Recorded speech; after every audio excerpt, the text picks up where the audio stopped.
వాక్య భాగాన్ని మనం ఇదివరకే చదువుకున్నాం. ప్రకటన గ్రంథం 22వ అధ్యాయం 1వ వచనం నుండి 7వ వచనం వరకు మనం చదువుకున్నాం. ప్రకటన గ్రంథం 22వ అధ్యాయం 1వ వచనం నుంచి 27వ వచనం వరకు మనము చదువుకున్నాం. ఆ వాక్య భాగాన్ని వివరించడానికంటే ముందుగా నేను ఒక ఉదాహరణను మీ ముందుకు తీసుకుని వచ్చి ఈ వాక్య భాగాన్ని వివరించే ప్రయత్నం చేస్తా. మనం మేబీ ఈరోజు ఉదయం మరియు నిన్న వార్తలు మనం చూస్తే అమెరికా మరియు ఇజ్రాయెల్ దేశం కలిసి ఇరాన్పై దాడులు చేసినారు, అణుబాంబులు దాడులు చేసి ఎంతోమంది చనిపోయినారు అని చెప్పి వార్తలు చూసినాం. ఇలా చాలా సందర్భాల్లో జరిగింది. ఇటువంటి వార్తలు వింటా ఉన్నప్పుడు క్రైస్తవ సమాజం, సేవక లోకం ఏం చేస్తూ వచ్చినారంటే, అదిగో యేసుక్రీస్తు ప్రభు రాబోతున్నాడు, యేసుక్రీస్తు ప్రభు రాకడకి అవి సూచనలు, ఆయన వచ్చేస్తున్నాడు కాబట్టి ఇదిగో ఇవి ఇలా జరుగుతూ ఉన్నాయి. వాటిని మాత్రమే వాళ్ళు చూపిస్తూ చెప్పట్లేదు, కానీ ఇంకా చాలా ఎగ్జాంపుల్స్ చెప్తా ఉన్నారు.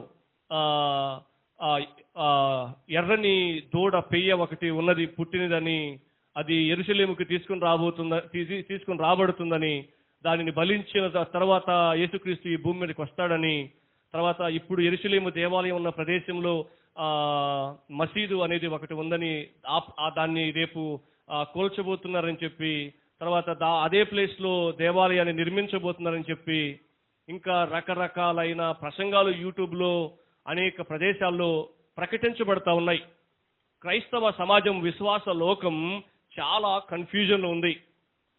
కన్ఫ్యూజన్ అంటే సందేహంలో ఉంది. ఎందుకంటే ఒక్కొక్క పాస్టర్ గారు ఒక్కొక్క విధంగా యేసుక్రీస్తు యొక్క రాకడకు సంబంధించి, యేసుక్రీస్తు యొక్క రాకడకు తరువాత సంభవించబోయే సంగతుల గురించి అనేక రకాలుగా చెప్తా ఉన్నప్పుడు విశ్వాసులు దేనిని నమ్మాలి, ఏది వాస్తవం, ఎప్పుడు ఏం జరగబోతుంది అనే సందేహంలో కొనసాగడం మనం గమనిస్తున్నాం. సో రాత్రికాల సమయంలో కూడా మనము ఈ ఇజ్రాయేలు, అమెరికా కలిసి ఇరాన్పై దాడి చేయడాన్ని మనము దాన్ని ఏమనుకుంటున్నామంటే ఇజ్రాయేలు యొక్క గొప్పతనం అని భావిస్తున్నాం. మీరు గమనిస్తున్నారా? ప్రపంచంలో ఏ దేశము మీదకి జరగని దాడులు ఒక్క ఇజ్రాయేల్ దేశం మీదకే జరుగుతాయి. ఒకటి. రెండోది, ప్రపంచములో ఏ దేశము కూడా తనను తాను సెక్యూర్ చేసుకోలేదు, కాపాడుకోలేదు. ఇజ్రాయెల్ దేశం తనను తాను అంత గొప్పగా కాపాడుకోగలదు. సుమారు 90 లక్షల జనాభా కలిగిన దేశం, కనీసం 1 కోటి మంది కూడా లేని దేశం. వాళ్ళంట చాలా చిన్న వయసు నుంచి ప్రతి ఒక్కరూ మిలిటరీ ట్రైనింగ్ తీసుకుంటారట. అంటే ఒకవేళ ఎవరన్నా యుద్ధంకి వస్తే, ఇప్పుడు మనమందరం యుద్ధం చేయలేం, సరిహద్దుల్లో ఉన్న మన భారతీయ సైనికులు యుద్ధం చేయాలి. వాళ్ళ దేశంలో అలా ఉండదట. ఎంతమంది అయితే ప్రజలు ఉంటారో, చిన్న పిల్లలు మినహాయించి అందరూ కలిసి ఆయుధాలు పట్టుకోగలరట. సో అంత తెలివైన దేశం ఎందుకు పదే పదే దాడికి, యుద్ధాలకి గురవుతుందంటే, క్రైస్తవునిగా, యేసుక్రీస్తుని అంగీకరించిన వ్యక్తిగా మనం ఈ యొక్క పాయింట్ నేర్చుకోవచ్చు. ఏం తెలుసా? వారికి రక్షకుడైన యేసుక్రీస్తు ప్రభు తోడు లేడు. యేసుక్రీస్తు ప్రభు వాళ్ళకి తోడుగా ఉంటే వారి జీవితంలో ఏముండో తెలుసండి? యుద్ధాలు ఉండవు. యేసుక్రీస్తు ప్రభు వారి దేశంలోనే పుట్టినాడు శరీరధారిగా, కానీ వాళ్ళు ఆయనను అంగీకరించకుండా సిలువ వేసి చంపేస్తున్నారు. అందుకనే వాక్యములో ఉంది ఈ మాట. కీర్తన గ్రంథంలో ఇజ్రాయేలీలు అనేక సందర్భాల్లో ఈ మాటలు ప్రస్తావించారు. ఏమని తెలుసా? నువ్వు మాకు తోడుగా ఉంటే మాకు ఇటువంటి యుద్ధాలు రావు. యెహోవాను విడిచి వేరొకరిని అనుసరించే వారికి శ్రమలు విస్తరిస్తాయి అని దేవుని యొక్క వాక్యం సెలవిస్తూ ఉంది. ఇదిగో నువ్వే మొక్కను నాటేవు ప్రభువా, నువ్వే దాన్ని నీరు పోసి పెంచినావు, కానీ ఎంతో పెద్దదైన తర్వాత నువ్వే దాన్ని పీకేసినావు, నువ్వే దానికి చుట్టూ ఉన్న కంచెని తీసేసినావు. ఈ భాష అంతా దేనికోసం తెలుసండి? వాళ్ళకి యేసుక్రీస్తు ప్రభు తోడు లేడు కాబట్టి. అర్థమవుతుందండి? యేసుక్రీస్తు ఒక వ్యక్తికి తోడుగా ఉన్నప్పుడు వారి ఎదుట యేసుక్రీస్తు ప్రభు నిలబడతాడు, వారి పక్షాన ఆయన యుద్ధం చేస్తాడు. దేవునికి మహిమ కలుగును గాక. ఈ రోజు మాత్రమే కాదు, నిన్న జరిగిన దాడులు మాత్రమే కాదు, మనము చాలా సంవత్సరాల నుంచి వింటూ ఉన్నాం, ఇజ్రాయెల్ మీద దాడి జరుగుతుంది, ఇజ్రాయెల్ మీద దాడి జరుగుతుంది. ఇజ్రాయెల్ మీదే ఎందుకు జరుగుతుంది? ప్రపంచంలో ఎవ్వరికీ లేని ప్రొటెక్షన్ వాళ్ళకు ఉంది. ప్రతి 100 మందిలో సుమారు 14 మంది శాస్త్రవేత్తలు వాళ్ళు. అంత గొప్ప జ్ఞానం కలిగిన దేశం ఇజ్రాయెల్ దేశం. మరి ఎందుకు అంత చిన్న దేశం మీద, సుమారు మహా అయితే మన నెల్లూరు జిల్లా కూడా ఉండదేమో ఏది ఆ ఇజ్రాయెల్ దేశం, అంత చిన్న దేశం మీద ఇంత దాడులు ఎందుకు జరుగుతూ ఉంటాయి? మరలా అంత చిన్న దేశం తనను తాను ఎంత బాగా ప్రొటెక్ట్ చేసుకుంటుంది? చుట్టూ అరబ్ కంట్రీసే, చుట్టూ ముస్లిం దేశాలే, ఏ ఒక్కరు కూడా వాళ్ళకి సపోర్ట్ చేయరు. మరి ఎందుకు అంత తనను తాను కంట్రోల్ ఏమంటారు భద్రపరుచుకోగలుగుతుంది? బికాజ్ మన దేవుడు కోపించుచునే వాత్సల్యం చూపించే దేవుడు. ఆయన ఎవరో తెలియపరచడానికి దేవుడు బాధ పెట్టి గాయపరిచి గాయాన్ని కట్టి ఆయన ఎవరో తెలుసుకోమని తెలియజెప్తూ ఉంటాడు. బాధాకరమైన విషయం ఏంటి తెలుసండి? కయ్యూన్ దగ్గర నుంచి ఈ రోజు వరకు వాళ్ళు యేసు ప్రభుని గుర్తించలేకపోతున్నారు, తెలుసుకోలేకపోతున్నారు, ఆ దేవునిపై ఆధారపడలేకపోతా ఉన్నారు. Okay, right. ఆ ఎగ్జాంపుల్ మీకు ఎందుకు చెప్పినానంటే, ఆ భవిష్యత్తులో సంభవించబోతున్న సంగతులకు సంబంధించి చాలా మందికి అనేక రకాల సందేహాలు ఉంటాయి. సంఘం యొక్క పరిస్థితి ఏంటి? ఇప్పటి వరకు మనం ఎంతవరకు వచ్చినామంటే, ఒక వ్యక్తి యేసుక్రీస్తుకి దూరంగా ఉన్నప్పటి నుంచి యేసుక్రీస్తుని అంగీకరించి ఆయన బిడ్డగా మారి ఆయన స్థాపించిన సంఘములో ఒక సభ్యుడిగా చేరేంత వరకు చూసాం. ఇప్పుడు మనం అందరం ఎవరమంటే, పాపములో నుంచి శాపములో నుంచి విడిపించబడి ఆయన శరీరము అనే సంఘములోనికి చేర్చబడిన సభ్యులం, ఆయన బిడ్డలం. మరి ఆయన సన్నిధిలోనికి వస్తున్న ఆ సంఘము యొక్క భవిష్యత్తు ఏంటి అనేది ఈ రోజు మనం చూడబోతున్నాం. ఏం తెలుసా అండి? విశ్వాసి యొక్క భవిష్యత్తు జీవితం. ఈ రోజు మనం ధ్యానం చేయబోతున్న అంశం ఏంటంటే, విశ్వాసి రేపు ఎక్కడ ఉండబోతున్నాడు, విశ్వాసి యొక్క భవిష్యత్తు జీవితం. దాన్ని ఏమంటామంటే ఇట్లా కూడా వాడచ్చు. ఏం తెలుసా? భవిష్యత్తు కాల సంభవనలు. ఈ పదం గుర్తున్నది కాబట్టి నేను ఇలా చెప్పిన. ఏమనంటే విశ్వాసి యొక్క భవిష్యత్తు జీవితం, సంఘము యొక్క భవిష్యత్తు కూడా అనుకోవచ్చు. దాన్ని గ్రీకులు ఏమనంటే ఎస్కటాలజీ అన్నారు. ఎస్కటాలజీ అంటే ఫ్యూచర్, భవిష్యత్తు. సంఘము రేపు ఎలా ఉండబోతుంది, సంఘానికి దేవుడు ఏ స్థలాన్ని ఇవ్వబోతున్నాడు, రేపు సంఘము ఎక్కడ ఉండబోతుంది, యేసు ప్రభుని నమ్మని వారి పరిస్థితి ఏంటి, యేసు ప్రభుని నమ్మిన వారి పరిస్థితి ఏంటి అనేది ఆర్డర్లో ఒకటి తర్వాత ఒకటి నేను మీకు తెలియపరుస్తా. ఇప్పటికే మీరు చాలా విని ఉండొచ్చు, కానీ ఒకవేళ అవి సరి అయినవి కాదు అని మీరు భావిస్తే వెంటనే మీ నిర్ణయాన్ని మార్చుకోవడానికి సిద్ధపడండి. ఎందుకంటే వాక్యపు వెలుగులో మనము ఆర్డర్లో ఒకదాని తర్వాత ఒకటి జరిగే పరిస్థితులు మనము చూస్తాం. ఒకసారి మీకు ఈ పాటను నేను గుర్తు చేస్తా. యేసు రాజుగా వచ్చుచున్నాడు అనే పాట ఉంది కదా. ఆ పాట ఎన్నో సంవత్సరాల క్రితం రాయబడిన పాట. కానీ అప్పట్లో చదువు అంతగా లేదు, అప్పట్లో కల్చర్ అంతగా డెవలప్ అవ్వలేదు, నాగరికత అంతగా పెరగలేదు. ఇప్పుడున్నంత చదువు అవైలబుల్గా అప్పట్లో ప్రజలకు లేదు. అప్పట్లో ఆ పాట పాడే పరిస్థితుల్లో, అంతగా చదువుకోని పరిస్థితుల్లో కూడా దేవుని యొక్క చిత్తం భవిష్యత్తులో ఎలా ఉండబోతుంది అనేది వాళ్ళకి అంత స్పష్టంగా తెలియపరచబడింది. కాబట్టి వాళ్ళు వచనము తర్వాత వచనం ఆర్డర్లో రాయగలిగారు. ఇంత చదువుకున్నారు, పెద్ద పెద్ద పీజీలు పిహెచ్డీలు చేసినా కానీ యేసు ప్రభు యొక్క చిత్తం భవిష్యత్తులో ఎలా ఉండబోతుందో తెలియని పరిస్థితుల్లో చాలా మంది అయోమయ పరిస్థితుల్లో కొనసాగుతున్నారు. కానీ చదువులు అంత అందుబాటులో లేని పరిస్థితుల్లో వాళ్ళకి భవిష్యత్తు గురించి స్పష్టంగా తెలుసు. కాబట్టే వాళ్ళు అంత క్లారిటీగా వచనం తర్వాత వచనం, ఒకదాని తర్వాత ఒకటి జరగబోయే సంఘటనలు వాళ్ళు రాయగలిగారు. దాన్నే ఈరోజు మీరు ఇంటికి వెళ్ళి ఈ ప్రసంగాన్ని వినిన తర్వాత ఆ పాటను ఒకసారి చూస్తే యాజ్ ఇట్ ఈజ్ ఈ ప్రసంగం అంతా ఆ పాటలో ఒకదాని తర్వాత ఒకటి జరిగి ఉంటుంది. మీరు గమనించండి. ఓకేనా? రైట్. మొదటి విషయాన్ని మీకు గుర్తు చేస్తున్నా. భవిష్యత్తులో జరగబోయే మొదటి సంభవం, మొదటి సంగతి, విశ్వాసి భవిష్యత్తు జీవితం గురించి మనం ఆలోచన చేయబోతున్నాం. మొదటి విషయం ఏంటంటే తెస్సలోనికలకు రాసిన మొదటి పత్రిక. ఈ వాక్య భాగాన్ని త్వరగా చదివి సహకరించండి. కొన్ని వచనాలు మాత్రమే మనం చదువుతాం, మిగతావి నేను వివరించే ప్రయత్నం చేస్తా. తెస్సలోనికలకు రాసిన మొదటి పత్రిక 4వ అధ్యాయం 13వ వచనం నుండి 18వ వచనం వరకు రాసుకోండి. కొన్ని వచనాలు మాత్రమే మనం చదువుతాం. 13వ వచనం నుంచి చదవండి ఒకసారి ఎవరైనా. సహోదరులారా, నిరీక్షణ లేని ఇతరుల వలె మీరు దుఃఖపడుకుండు నిమిత్తము నిద్రించుచున్న వారిని గురించి ఏం చెప్తున్నారు? ఈ వాక్య భాగం మనం ఎక్కువ ఒక్క దగ్గర డిస్కస్ చేస్తాం. ఎక్కడ? ఏ ఆదరణ కూడికలోనైనా ఈ ప్రసంగాన్ని మనం చూస్తాం. ఏమని? చనిపోయిన వ్యక్తుల గురించి మీకు స్పష్టత లేకుండా ఉండడం మాకు ఇష్టం లేదు. చనిపోయిన వ్యక్తుల గురించి ఇదిగో మీకు ఈ స్పష్టత ఇవ్వడం కోసం ఈ మాటలు రాస్తానని చెప్పి ఆయన రాశాడు. కానీ యాక్చువల్లీ సందర్భం ఏంటంటే, మనుషులు చనిపోయిన తర్వాత వాళ్ళ పరిస్థితి ఏంటని చెప్పడం కోసం ఈ సందర్భం కాదు. సంఘము యొక్క భవిష్యత్తు గురించి చెప్పడం కోసం ఈ సందర్భం. రేపు సంఘము ఎలా ఉండబోతుంది, సంఘము రేపు ఎక్కడ ఉండబోతుంది అని చెప్పడం కోసమే ఈ సందర్భాన్ని వాడారు. కానీ చాలా మంది ఏం చేస్తారు తెలుసండి? ఆదరణ కూడికలో ఈ ప్రసంగాన్ని ఉపయోగిస్తూ ఉంటారు. అవునా? ఆదరణ కూడికల తప్పేలే, సంతోషంగా ఉపయోగించవచ్చు. కానీ ఎవరికి ఆపాదించాలి? యేసు ప్రభుని నమ్ముకున్న వ్యక్తులకి ఈ మాటలు ఆపాదించాలి.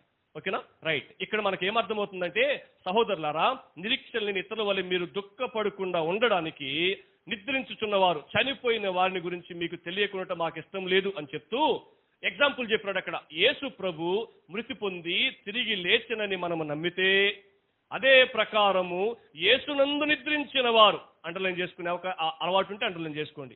యేసునందు నిద్రించిన వారు మాత్రమే అనర్థం. యేసునందు నిద్రించిన వారిని దేవుడు ఆయనతో కూడా వెంటబెట్టుకొని వస్తాడు. వెంటబెట్టుకొని వస్తాడు. ఎక్కడికి వస్తాడు? భూమి మీదకి. భూమి మీదకి. దానికంటే ముందు ఇంకొక సంగతి జరుగుతుంది. యేసుక్రీస్తు ప్రభు భూమి మీద అడుగు పెట్టడానికంటే ముందుగా దాన్నే మనం ఏమన్నామంటే రెండవ రాకడా అని అన్నాం. మనం చాలా సార్లు యేసు ప్రభు యొక్క రాకడ గురించి పాడుతాం, ప్రార్థన చేస్తాం, ప్రసంగాలు వింటాం. ప్రతి ప్రసంగంలో ఏమని చెప్పినారంటే, యేసు ప్రభు రెండోసారి డైరెక్ట్ గా భూమి మీదకి వచ్చేస్తాడు అని చెప్పినారు. అర్థమవుతుందా? అదే మనం నమ్మాం. రెండోసారి యేసుక్రీస్తు ప్రభు డైరెక్ట్ గా భూమి మీదకి వచ్చేస్తాడని నమ్మి మనం భావిస్తాం, ఎదురు చూస్తాం, నిరీక్షిస్తాం. కానీ ఇక్కడ ఒక వచనాన్ని మీ చేత చదివిస్తా చూడండి. 15 వచనం నుంచి నేను చదువుతున్నా చూడండి. 14 వచనంలో దేవుడు ఆయనతో కూడా వెంట పెట్టుకుని వస్తాడు అని చెప్తూ 15 వచనం నుంచి ఇంకొక డిస్కషన్ స్టార్ట్ చేశాడు. చూడండి. మేము ప్రభువు మాటను బట్టి మీతో చెప్పున్నదేమనగా, ప్రభువు రాకడ వరకు సజీవులమై నిలిచి ఉండు మనము నిద్రించిన వారి కంటే ముందుగా ఆయన సన్నిధి చేరము. అంటే బ్రతికున్న వాళ్ళకి చెప్తున్నాడు ఈ మాట. ఆర్భాటముతోనూ ప్రధాన దూత శబ్దముతోనూ దేవుని బూరతోనూ పరలోకము నుండి ప్రభువు దిగివచ్చును. క్రీస్తునందుండి మృతులైన వారు మొదట లేతురు. ఆ మీదట సజీవులమై నిలిచి ఉండు మనము వారితో కూడా ఏకముగా ప్రభువుని ఎదుర్కొనుటకు ఆకాశ మండలమునకు మేఘముల మీద కొనిపోబడుదుము. ఏం చెప్పినారు? 14వ వచనంలో యేసుక్రీస్తు ప్రభు ఆయన బిడ్డల్ని వెంట పెట్టుకుని వస్తాడు అని చెప్పినారు. కానీ ఇక్కడికి వచ్చేసరికి మనం ఏమనుకున్నాం? ఓకే, యేసుక్రీస్తు ప్రభు డైరెక్ట్ గా భూమి మీదకి వచ్చేస్తాడు అని నమ్మినాం. కానీ ఇక్కడ ఏం చెప్తున్నారు? 17వ వచనంలో సజీవులమై నిలిచి ఉండు మనం వారితో కూడా ఏకముగా ప్రభువుని ఎదుర్కోవడానికి ఆకాశ మండలానికి మేఘముల మీద కొనిపోబడతాం. అంటే అర్థమేంటి? యేసుక్రీస్తు ప్రభు డైరెక్ట్ గా భూమి మీదకి రాడు. మధ్యాకాశానికి వచ్చి ఆడ కడబోర ధ్వని వినిపించిన తర్వాత ఎవరైతే ఆయన బిడ్డలుగా బ్రతికుంటారో, ఎవరైతే ఆయన బిడ్డలుగా బ్రతికుండి ప్రభునందు నిద్రిస్తారో వాళ్ళందరూ ఏం చేస్తారు? యేసయ్యను ఎదుర్కోవడానికి మధ్యాకాశానికి ఎత్తబడతారు. ఇంటర్నెట్ లో 2 రకాల ఇమేజెస్ ఉంటాయి, ఫొటోస్ ఉంటాయి. ఏంటంటే ఒక ఇమేజ్ ఏమో కొంతమంది వైట్ బట్టలు వేసుకొని చేతులు పైకి చాపి పైకి వెళ్తున్నట్టు చూపిస్తారు, అది ఒక ఫోటో. రెండో ఫోటో ఏమో యేసుక్రీస్తు ప్రభు తెల్ల గుర్రం మీద కూర్చొని ఆయన వెనక చాలా మంది ఉన్నట్లుగా, చాలా గుర్రాలు ఉన్నట్లుగా, ఆయన వెనక ఆయన ఫాలో అవుతున్నట్లుగా రెండో ఇమేజ్ చూపిస్తారు. ఆ రెండింటికి ఇదే అర్థం. ఏంటి తెలుసా అండి? యేసుక్రీస్తు ప్రభు పరలోకం నుండి మధ్యాకాశానికి దిగి వచ్చిన తర్వాత, ఆయన కడబోర స్వరము వినిపించిన తర్వాత ఎవరైతే యేసయ్య బిడ్డలుగా చనిపోయి ఉంటారో అప్పటికి, ఉదాహరణకి మన సంఘ సభ్యులు ఫిలిప్పు గారు ప్రభువును నిద్రించినారు. యేసుక్రీస్తు ప్రభు ఇంకా రాలేదు కాబట్టి ఆయన నిద్రిస్తూ ఉన్నాడు, రెస్ట్ తీసుకుంటా ఉన్నాడు. యేసుక్రీస్తు ప్రభు మధ్యాకాశానికి వచ్చి కడబోర స్వరం వినిపించిన తర్వాత ఆయనలాగే ఇంకా ఎవరెవరైతే ఇక్కడ యేసుక్రీస్తుని నమ్ముకొని ప్రభువును నిద్రించి అదే సమాధి చేయబడ్డారో వాళ్ళందరూ మొదట లేస్తారు. మనం ఇక్కడ చర్చిలో ఉన్నాం కదా, ఇంకా ఆ ప్రభు వచ్చినప్పుడు ఒకవేళ ఉంటే. మనం ఎక్కడ చర్చలో ఉన్నాం అనుకోండి, వారితో పాటు మనం ఏకీభవించి కలిసి ఈ శరీరాలు ఎక్కడే పడిపోతాయి, మహిమ శరీరాలు ధరించుకొని ఏం చేస్తుంది తెలుసా, ఆకాశ మండలానికి, అదే మధ్య ఆకాశానికి ఎత్తబడతాం. అర్థమవుతుందండి? అది మొదటి సంగతి. అంటే అర్థమేంటి? సంఘము యొక్క భవిష్యత్తు ఏంటో చెప్తున్నాడు అక్కడ. ఏం తెలుసా? సంఘము భూమి మీద ఎప్పటికీ ఉండదు, సంఘము ఎత్తబడుతుంది. అది మొదటి విషయం. భవిష్యత్తులో మనం తెలుసుకోవాల్సిన విషయం ఏంటి తెలుసా? సంఘము ఎప్పటికీ భూమి మీద అలాగే ఉండదు. సంఘం అంటే ఏంటి? పోయిన వారం చూసినారు. సంఘం అంటే ఏంటి? కాదు, సంఘం అంటే మనం. అది యేసుక్రీస్తునందు విశ్వాసం ఉంచిన వారు, వారిని క్రైస్తవులు అంటారు. సంఘం అంటే బిల్డింగ్ కాదని మనం పోయిన వారం చూసాం. సో సంఘము యేసుక్రీస్తునందు విశ్వాసం ఉంచిన ప్రతి దేవుని బిడ్డ ఎల్లప్పుడూ భూమి మీద అలాగే ఉండడు. దీంట్లో మనం ఒక పాఠం నేర్చుకోవచ్చు. ఏం తెలుసా?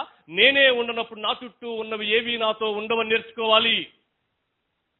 నాతో ఉన్న వారందరూ ఎవరు నాతో ఉండరు అని నేర్చుకోవాలి. నా చేతిలో ఉన్నవి ఎప్పటికీ నాతో రావని నేర్చుకోవాలి. అప్పుడే మనం ఏం చేస్తాం తెలుసా? మన దృష్టి అంతా పరసంబంధమైన వాటి మీద పెడతాం.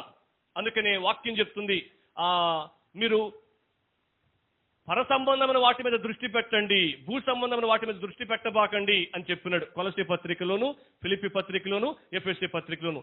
మీరు అంటే ఎవరు ఇక్కడ? సంఘం. ఎందుకు ప్రభువా నేను పరసంబంధమైన వాటి మీద దృష్టి పెట్టాలి అంటే, నీకు ఈ లోకం శాశ్వతం కాదని ఇండైరెక్ట్ స్పీచ్ లో ప్రభువే చెప్తున్నాడు. యేసుక్రీస్తు యొక్క మొదటి ప్రసంగాన్ని మనం ఒకసారి గుర్తు చేసుకుందాం.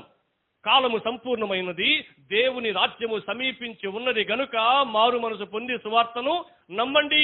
ఏం చెప్తున్నాడు? నీకు ఈ లోకం శాశ్వతం కాదు, మిమ్మల్ని ఈ లోకంలో ఉంచడం కోసం నేను రాలేదు. ఈ లోకంలో మీరు దీవించబడ్డానికి, స్థిరపడడానికి, సెటిల్ అవ్వడానికి చెప్తాం కదా ఈ భాష అంతా. ఈరోజు అది చెప్తున్న చాలా మంది ప్రసంగాలు. ఒకే ఒక ముక్కలో తేల్చేసిన ప్రభు ఏమని తెలుసా? నీకు ఈ లోకం శాశ్వతం కాదు, స్థిరమని నమ్మకు ధర ఎవ్వరికి, పరలోకమే స్థిరం. మనం భుజం మీద మోసుకుపోయే ప్రతి ఒక్కరు చెప్తున్న మాట అదే సత్యం. వాళ్ళు మాట్లాడలేరు, మాట్లాడకుండా ఎన్నో సత్యాలు నేర్పిస్తా ఉన్నాం మనం భుజం మీద నుంచి. ఏమని తెలుసా? నేను ఈ లోకమే శాశ్వతం అనుకున్నా, కానీ మధ్యలో వెళ్ళిపోతున్నా. సో మోస్తున్న మనం ఏం గుర్తు చేసుకోవాలి తెలుసా? మనం కూడా ఈ లోకంలో శాశ్వతమైన వారం కాదు. నేను ఏదో ఒక రోజు నా ప్రభుని ఎదుర్కోబోతున్నా. గుర్తుపెట్టుకోండి, నా జీవితంలోని కష్టం, నా జీవితంలో ఈ వ్యాధి, ఈ సమస్య, ఈ బాధ,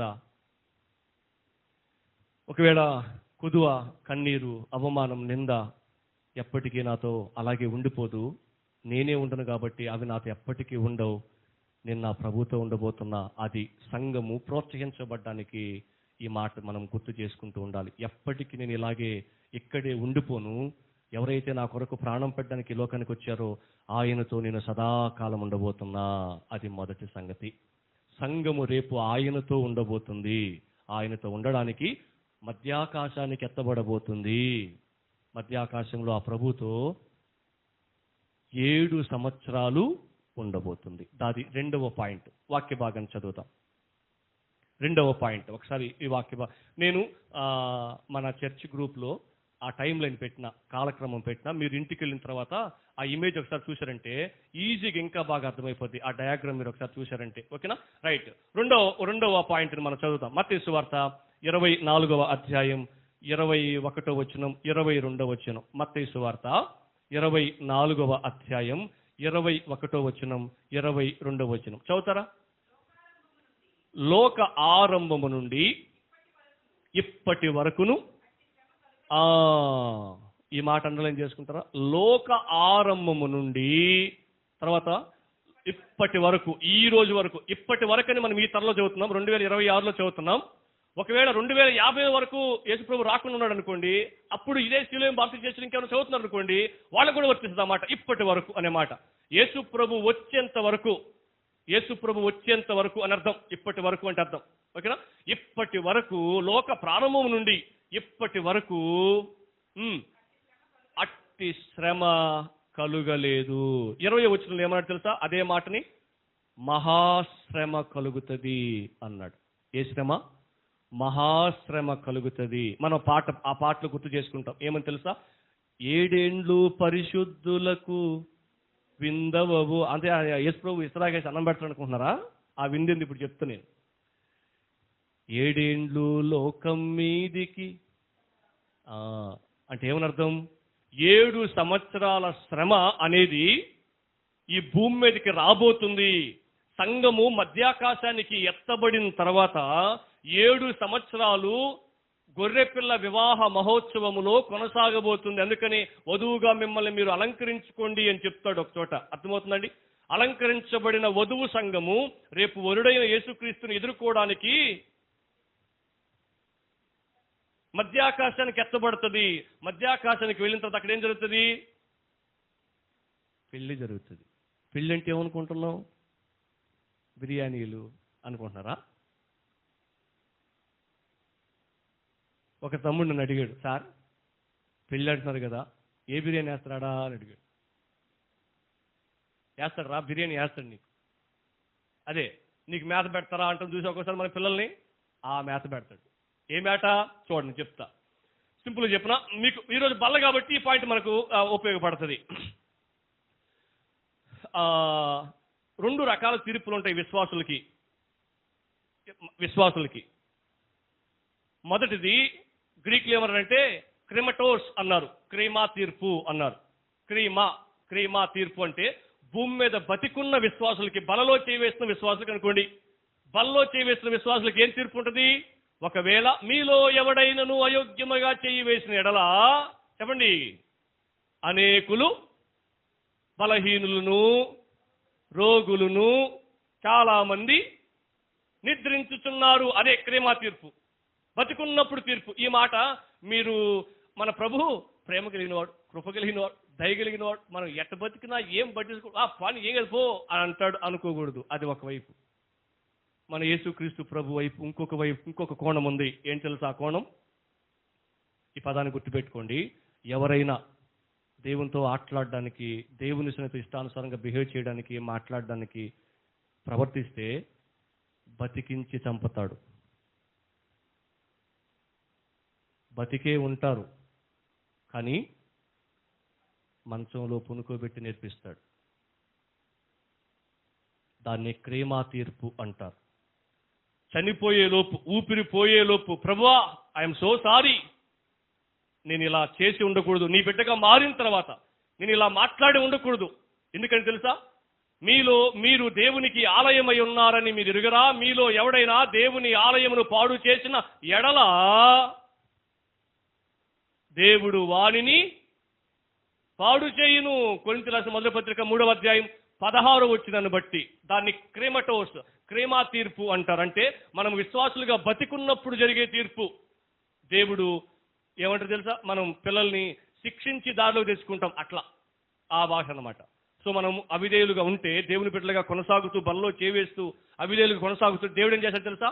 మనసుని గాయపరిచి, కొంత శిక్షించి, ఆయన ఎవరో తెలియపరుచుకొని ఆయనకు లోబడేటట్లు చేసుకుంటాడు. అది క్రీమా తీర్పు. నెంబర్ 2 బేమా తీర్పు. బెమటోస్ అని ఉంటుంది. బెమటోస్ అంటే అర్థం ఏంటి తెలుసా? బేమా అని అర్థం. బేమా అంటే అర్థం ఏంటి తెలుసా? మధ్యాకాశానికి వెళ్ళిన తర్వాత తీర్చే తీర్పు. అంటే పాఠాలు చెప్పేటప్పుడు, హోంవర్క్ రాసేటప్పుడు ఒక శిక్ష ఉంటుంది, పరీక్ష పెట్టిన తర్వాత ఇంకో శిక్ష ఉంటుంది. నేను చెప్పలే నీకు 8 నెలల్లో పాఠాలు చెప్పలా? 25కి ఎన్ని వచ్చినాయి? 4 వచ్చినాయి నీకు. ఎట్లా? ఆ భాష ఏమర్థమైంది మీకు? పెళ్లి జరుగుతుందంటే బిర్యానీ పెట్టనుకున్నారా? కాదు. చర్చికి ఎట్లా వచ్చేది తెలుసు? నువ్వు లోపల కూర్చోకుండా బయట కూర్చుంటావా? వాక్యం చెప్తున్నప్పుడు నవ్వుకుంటావా? ఫోన్లో మాట్లాడుకుంటావా? జోకులు వేసుకుంటావా? ఏముందిలబ్బా అనుకుంటావా? నాకెంత తెలుసా జీతం? నడతరా? ఆ భాషతో ఉన్నావు కదా, ఇప్పుడు చెప్పు సమాధానం అని చెప్పి 7 సంవత్సరాలు చీవాట్లు పెడతాడని అర్థం. దాన్నే ఏ తీర్పు తెలుసా? బేమా తీర్పు అంటారు. అది ఒకవైపు. మరొక కోణం ఉంది. ఆ బేమా తీర్పులో ఇంకొక అర్థం ఉంది. ఏం తెలుసండి? దూరంగా నిలుచుండి, తలదించుకుని, గుండెలు బాదుకుంటూ, దేవా పాపిని నన్ను కరుణించు అని చెప్పి చర్చిలోకి వచ్చి ప్రార్థన చేసుకుంటూ, దేవుణ్ణి స్తుతిస్తూ, దేవుణ్ణి ఆరాధిస్తూ, దేవుని వాక్యాన్ని ధ్యానిస్తూ, భవిష్యత్తు గురించి తెలుసుకుంటూ, ఆయన బిడ్డగా ఆయనకు లోబడి, ఆయన మరియమ్మలాగా ఆయన పాదాల దగ్గర కూర్చొని చనిపోయేంత వరకు విని, ఆయన ఎలాగైతే జీవితాన్ని ఉద్దేశించాడో అలా బ్రతకడానికి ప్రయత్నం చేస్తూ, ప్రభు ఒకప్పుడు నీ మాట వినకుండా నేను చాలా బాధ పెట్టినా, చాలా నష్టపోయినా, ఇక మీదటి నుంచి చనిపోయేంత వరకు నీ మాట వింటా ప్రభు అని చెప్పి, నువ్వు చెప్పిందే నా జీవితంలో, నువ్వు చెప్పిందే నా కుటుంబంలో, నువ్వు చెప్పిందే నీ వెళుతున్న సంఘంలో జరుగుద్ది ప్రభు అని చెప్పి తీర్మానించుకుని ఆయన బిడ్డగా కొనసాగిన వ్యక్తులని సింహాసనాసీనుడైన యేసయ్య దిగి ముందుకు పిలిచి, శబాష్ అని భుజం మీద చేసి, బడా నమ్మకమైన మంచి దాసుడా, మంచి దాసురాల, నా కొరకు మంచి పోరాటం పోరాడావు, రేపు నీకు రాబోతున్న పరలోక రాజ్యం ఎంతో విలువైంది, ఆ పరలోక రాజ్యం నీకే అని చెప్పి అందరి ముందు పిలిచి చప్పట్లు కొట్టండి, ఆమెకి చప్పట్లు కొట్టండి ఆయనకని చెప్పి నీ పేరు చెప్పి చప్పట్లు కొట్టిస్తాడు. దేవునికి మహిమ కలుగును గాక. దున్నేవాడిదే కష్టే. గమ్ముకొచ్చి చర్చలో కూర్చుని, ఈవెన్ నేనైనా సేవకు రావడానికి ఇవే కారణాలు, ఊరికినే ఎవరు గమ్ముకొచ్చి చర్చలో కూర్చొని వెళ్ళిపోయినాను అనుకోండి, నాకు జీతం ఎలా వస్తుంది, కూలి ఎలా వస్తుంది, రాదు. నేనేం పని చేయలేదు కదా, ప్రభు కోసం నేను బ్రతకకుండా రేపు పరలోకంలో, అదే మధ్యాకాశంలో ప్రతిఫలం ఎలా వస్తుంది? స్వీపర్కి ఒక జీతం పెడతారు, అటెండర్కి ఒక జీతం పెడతారు, జూనియర్ అసిస్టెంట్కి ఒక జీతం పెడతారు, సీనియర్ అసిస్టెంట్కి ఒక జీతం పెడతారు, అసిస్టెంట్ మేనేజర్కి ఒక జీతం పెడతారు, మేనేజర్కి ఒక జీతం పెడతారు, ఎండీకి ఒక జీతం పెడతారు. దేనికి అట్లా పెట్టారు తెలుసా? వాళ్ళ పని, వాళ్ళ బాధ్యతను బట్టి. సేమ్ అదే కూలి అక్కడ రాబోతుంది. స్వీపర్ లాగా కూడా పని చేయలేదు అనుకోండి చర్చిలో, మనం ఏమొస్తుంది? ఎందుకోసం నీకోసం ప్రాణం పెట్టింది తెలుసా? గుర్తించినవా? ఇన్ని సంవత్సరాలు నీకు టైం ఇచ్చింది తెలుసా? గుర్తించినవా? అందాక వచ్చి నువ్వు దాన్ని ఎలా ఉపయోగించుకున్నావు గుర్తించినవా అని చెప్పి దేవుడు చీవాట్లు పెడతాడు. అది బేమా తీర్పు అన్నప్పుడు. క్రేమా తీర్పు చూసినాం, తర్వాత బేమా తీర్పు చూసినాం. అది గొర్రెపిల్ల వివాహ మహోత్సవం. ఆ 7 సంవత్సరాలు మధ్యాకాశంలో అటువంటి పనులు జరుగుతూ ఉన్నప్పుడు మరి భూమి మీద ఏం జరుగుతుంది? అది రెండో సంగతి. ఏంటది? మీరే పాడిన రెండో లైన్ ఏమని? 7 ఏండ్లు ఆ పరిశుద్ధులకు విందైపోతుంది, 7 ఏండ్లు లోకం మీదకి శ్రమ రాబోతుంది. ఏ శ్రమను చదివాం మనం అక్కడ? మహాశ్రమను చదివాం. ఆ శ్రమను వర్ణిస్తే ఏమన్నాడు? భూమి ప్రారంభించబడినప్పటి నుంచి నోహ కాలంలో వచ్చిన జలప్రళయం కంటే ఘోరాతి ఘోరమైంది. లోతు కాలంలో వచ్చిన ఆ సొదొమ గొమొర్రా పట్టణాల మీదకి కుమ్మరించబడిన అగ్నిగంధకాల కంటే ఘోరాతి ఘోరమైంది. అర్థమవుతుందా? ఈ నిన్నే అనుకుంటా, ఈరోజు న్యూస్ పేపర్లో చూశాను నేను కూడా, కాకినాడ దగ్గర టపాసుల అంగళ్ళు కాలిపోయి పేలిపోయి చాలా మంది చనిపోయారంట. చనిపోయినప్పుడు అక్కడ ఈ మాట రాసినారు. ఏమని తెలుసా? ముక్కలు ముక్కలు అయిపోయినారు, ముక్కలు ముక్కలు అయిపోయినారు అని నేను ఆ పేపర్లో చదివినా. ఆ పదం వింటున్నప్పుడు ఎంత బాధ వేస్తుంది తెలుసా? అమ్మా అనిపిస్తుంది కదా, ఎంత భయం వేస్తుంది తెలుసా? ఈ శ్రమలతో పోల్చుకుంటే అవి ఖచ్చితంగా చాలా చిన్నవి. కరోనా అప్పుడు గొయ్యి తీసి 6 అడుగులు గొయ్యి తీసి పూడ్చిపెట్టడానికి సమయం లేదు, అవకాశం లేదు, స్థలం లేదు. పొక్కులేంతో కుక్కలు చనిపోయినప్పుడు తోచేస్తారు చూసారా గుంట్లో, అట్లా తోచేసినారు. అంతకంటే ఘోరంగా ఉండబోతుంది ఈ శ్రమ. అంటే భూమి ఎప్పుడు కని విని ఎరుగని చూడని శ్రమలు భూమి మీదకి 7 సంవత్సరాలు రాబోతున్నాయి.